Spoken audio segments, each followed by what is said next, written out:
I had planned a family beach day, and Layla had other ideas, and so she promised me she'd meet me at the beach. She would get a ride and come later. I could hear my phone making a strange noise, like a ringing, but it wasn't my normal ringer. And it was somebody trying to call me from Facebook, which I didn't know you could do that. And my husband said, put the phone away. It's probably a mistake. And I don't know why, I just knew. I knew something was wrong.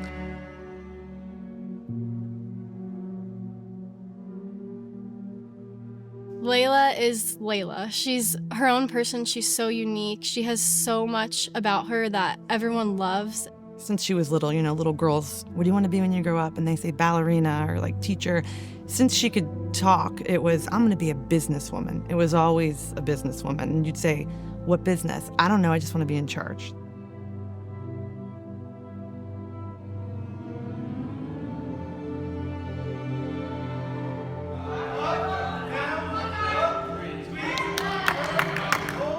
She attacked everything with precision. So that transpired in her tumbling and how she was. It's the essence of her. I'd just say Layla's really courageous. I think she really defies the odds with everything she does. And she just always has that determination to keep going and never give up.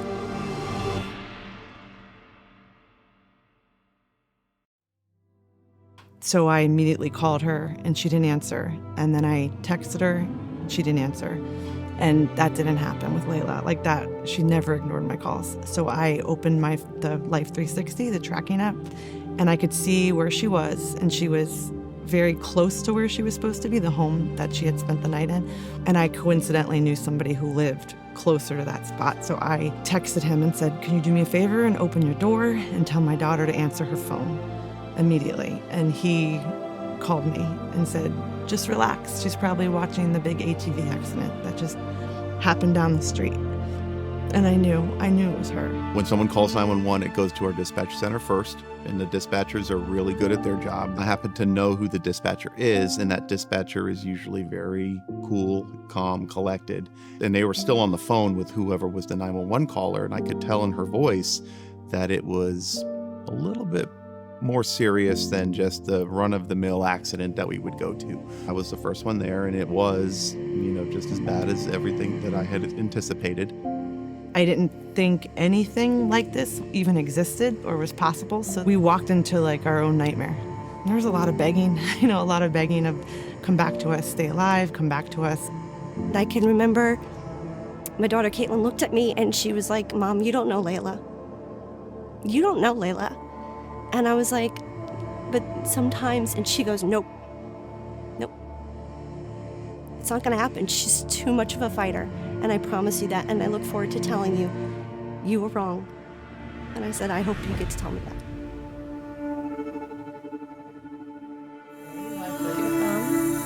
There you go. I feel you, baby. I feel you. You're doing very good. Very good. The respiratory team came in like usual. Before she left, she went, say hi to Mommy. And Layla. And she turned to me and she could only whisper. And she just said, hi, Mommy. And then you're trying so hard to I couldn't believe it. I couldn't believe it was happening. I was just crying so hard and just trying to say thank you. But, she could whisper, it was better than anything I had ever heard. And I just couldn't believe it. Yeah. 5, 6, 7, 8, kick. Hi, my name's Layla, and I like proving people wrong. I still feel like people tell me I can't do things that I very much can do, and I still just have the mental concept that I can do them. Personally, I don't even know what I can do, but I like surprising myself.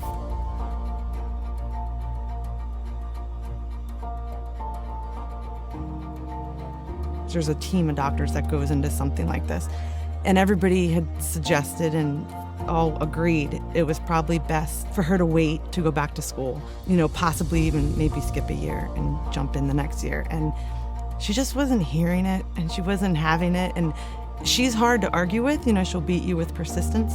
So I would just say, okay, I'll talk to the school. And I would hope, because her memory wasn't great, so maybe I used that to my advantage. So I was hoping she would just forget about it eventually, until I did get a call saying Layla had contacted the school and intended on returning to school in time for the first football game.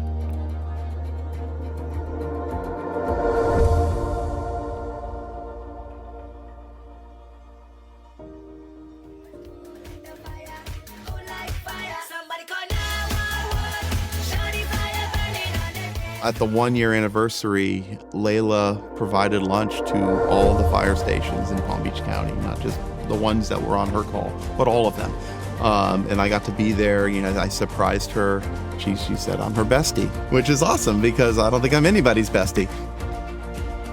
I've taken Layla to sit with these families and kind of cheer on the person going through, something that's so personal to her. She knows exactly what they're feeling, and she's really good at it. Like, she's really, really good at it. So there's no doubt in my mind she's going to do something great. It was something that started so awful.